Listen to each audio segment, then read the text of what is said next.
தமிழ்நாட்டில் தேர்தல் இன்னும் வருவதற்கு ஓராண்டுகளுக்கு கிட்டத்தட்ட முன்னமே இருந்தாலும் கூட, அடுத்த மே மாதம் தேர்தல் வருவதற்கு முன்பு இருந்தாலும் தற்போது பல நிலைப்பாடுகள், அரசியல் கட்சிகளுடைய கூட்டணிகள் யாருக்கு டிக்கெட் கொடுக்க வேண்டும் என்கின்ற முடிவுகளெல்லாம் சற்றேறக்குறைய எடுக்கப்பட்டிருக்கிறது. இது தமிழ்நாட்டு அரசியல் வரலாற்றில் இவ்வளவு அவசர கதியில் கூட்டணிகள் முடிவு செய்யப்பட்டிருக்கிறது அல்லது அதற்கான பணிகள் தொடங்குவது இது முதலாக இருப்பதாக அரசியல் விமர்சகர்கள் கூறுகிறார்கள். ஏனென்று சொன்னால், அதிமுகவோடு கூட்டணி அமைத்த அறிவிப்பை திரு அமித்ஷா ஏற்கனவே அறிவித்தார்.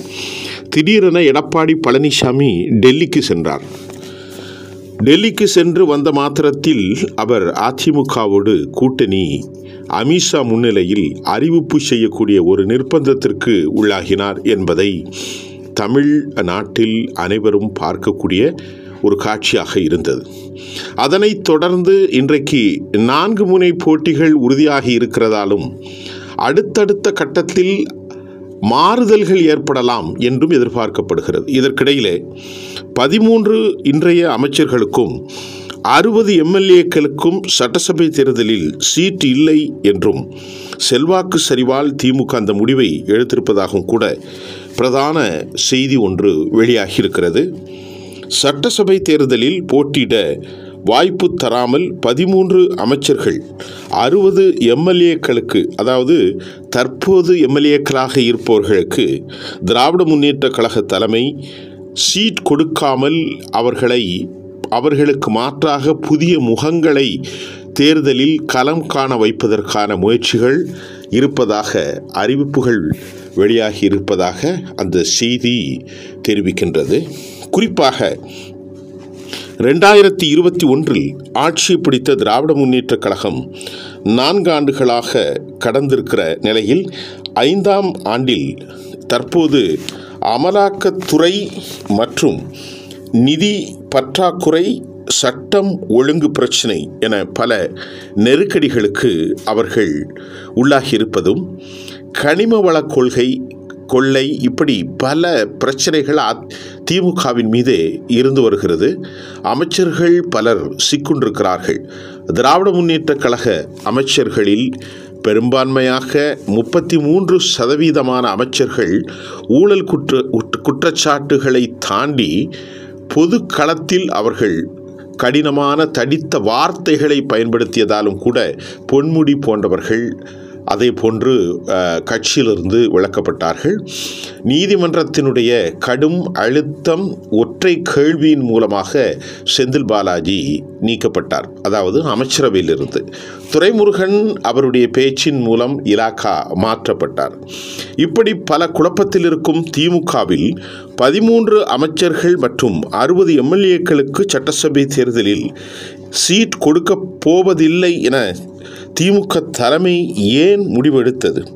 குறிப்பாக 2026ஆம் ஆண்டு சட்டசபை தேர்தல் சந்திப்பதற்கான பணிகளை திமுக முன்னெடுத்து வரும் இந்த நிலையில், தேர்தல் வியூகம் வகுப்பதற்கு ஒரு நிறுவனம், தொகுதி அரசியல் நிலவரங்களை ஆராய்ந்து சொல்வதற்கு ஒரு நிறுவனம், சமூக வலைத்தளங்களில் பிரச்சாரங்களை முன்னெடுக்க ஒரு நிறுவனம் என 3 நிறுவனங்களை திராவிட முன்னேற்ற கழகம் தலைமை நியமித்திருக்கிறது. ஏற்கனவே PK பிரசாந்த் கிஷோர் எப்படியெல்லாம் பணியாற்றினாரோ அந்த அனுபவங்களை வைத்து இவர்கள் புதிதாக கொள்கை, அதாவது திட்ட வகுப்பாளர்களை, தேர்தல் வியூக வகுப்பாளர்களை நியமித்திருப்பதாகவும் கூட அறிவாலயத்தினுடைய செய்திகள் தெரிவிக்கின்றது.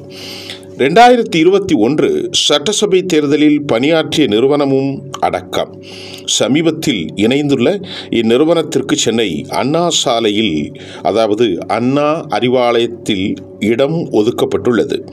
அரசியல் நிலவரங்கள் ஆராய்ந்து சொல்லும் நிறுவனம் வாயிலாக தொகுதி வாரியாக பல்வேறு தகவல்களை திரட்டப்பட்டு உள்ளன. மக்களை சந்திக்கிறார்கள். அவற்றில் ஒவ்வொரு சமூக வாயிலாகவும், மத ரீதியாகவும், சாதி ரீதியாகவும் அவர்கள் மக்களின் மன ஓட்டங்களை அறிந்து அண்ணா சாலையில் இருக்கும் தலைமை அலுவலகத்தில் அவர்கள் தங்கள் கருத்துக்களை வைப்பார்கள். அந்த அடிப்படையிலே தற்போது எம்எல்ஏக்களுடைய செயல்பாடுகள், தனிப்பட்ட செல்வாக்கு, சமுதாய ரீதியான ஓட்டு வங்கி உள்ளிட்ட பல்வேறு காரணங்களை திராவிட முன்னேற்ற கழக தலைமை ஆராய்ந்து 2 முறை வெற்றி பெற்ற பல எம்எல்ஏக்களின் செல்வாக்கு தொகுதியில் சரிந்துள்ளதாகவும் கூட செய்திகள் தெரிய வந்திருக்கிறது. மாவட்ட மக்கள் கட்சி நிர்வாகிகள் தொண்டர்களின் கோரிக்கைகளை நிறைவேற்றாமல் வசூலிப்பில் கடும் கவனம் செலுத்திய சில அமைச்சர்கள் மீது மத்திய திமுக தலைமை மிக கடும் அதிருப்தி இருப்பதாகவும் இந்த செய்தி தற்போது வெளியாக அம்பலமாகி உள்ளது. இதன் அடிப்படையில் பார்க்கின்ற போது தனிப்பட்ட காரணங்களால் 60 எம்எல்ஏக்களுக்கு வெற்றி வாய்ப்பு குறைந்துள்ளதாகவும் கூட அந்த அறிக்கை தெரிவிக்கின்றது. இதனால் வரும் தேர்தலில் அவர்களுக்கு சீட் வழங்கக்கூடாது என்ற முடிவை திமுக தலைமை எடுத்துள்ளதாக தற்போது தகவல்கள் ஏறக்குறைய உறுதி செய்யப்பட்டிருக்கிறது. 5 அமைச்சர்களுக்கு சீட் இல்லை என்ற முடிவை ஏற்கனவே கட்சி தலைமை தெளிவாக எடுத்திருக்கிறது. அதற்கு பதிலாக அவர்களது வாரிசுகள் அல்லது தொகுதியில் செல்வாக்கு பெற்ற மற்ற நபர்கள் களமிறக்க திட்டமிட்டப்பட்டிருப்பதாகவும் அண்ணா அறிவாலயத்திலிருந்து செய்திகள் வெளியாகியிருக்கிறது. அதன்படி வட மாவட்டங்களைச் சேர்ந்த 2, டெல்டாவை சேர்ந்த 2, சென்னை மாவட்டத்தை சேர்ந்த 1, தென் மாவட்டத்தை சேர்ந்த 3 உட்பட 13 தற்போதைய அமைச்சர்களுக்கு வரக்கூடிய அடுத்த ஆண்டு தேர்தலில் உறுதியாக சீட் வழங்கப்படாது என்றும் அத்தகவல் தெரிவிக்கின்றது. கடைசி நேரத்தில் கட்சி தலைமையில் சில முடிவுகளில் மாற்றம் ஏற்பட்டால் மட்டுமே அவர்களுக்கு மீண்டும் போட்டியிட வாய்ப்பு கிட்டும் என்றும் அச்செய்தி தெரிவிக்கின்றது.